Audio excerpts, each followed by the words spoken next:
মার্কিন অর্থনীতির দুর্বল তথ্য প্রকাশের পর আবারও চাঙ্গা হয়ে উঠেছে বিশ্ব স্বর্ণ বাজার। 10 নভেম্বর স্পট গোল্ডের দাম বেড়েছে আউন্স প্রতি 1.4%, দাঁড়িয়েছে $453.40। ডিসেম্বর সরবরাহের জন্য মার্কিন স্বর্ণ ফিউচারের দাম বেড়ে পৌঁছেছে $462.40। বিশ্লেষকদের মতে যুক্তরাষ্ট্রের দুর্বল অর্থনৈতিক সূচক এবং ফেডারেল রিজার্ভের সম্ভাব্য সুদ হার কমানোর আশাবাদ, এই দুটি কারণেই বিনিয়োগকারীদের মধ্যে স্বর্ণের প্রতি আগ্রহ বেড়েছে। সাম্প্রতিক তথ্য বলছে, অক্টোবরে যুক্তরাষ্ট্র কর্মসংস্থান কমেছে, বিশেষ করে সরকারি ও খুচরা খাতে। LME সার্টিফাইড বিশ্বসেরা কপারে তৈরি ওয়ালটন কেবলস, যা আপনার স্থাপনাকে রাখবে সব সময় নিরাপদ।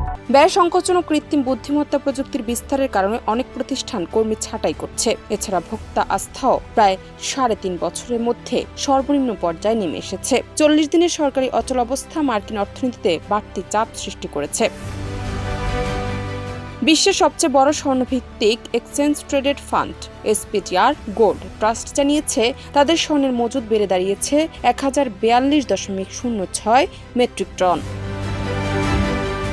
মার্কিন বাজারে স্বর্ণের দাম বৃদ্ধির খবর ইউরোপ ও এশিয়ার বিনিয়োগকারীদের মধ্যেও আগ্রহ সৃষ্টি করেছে।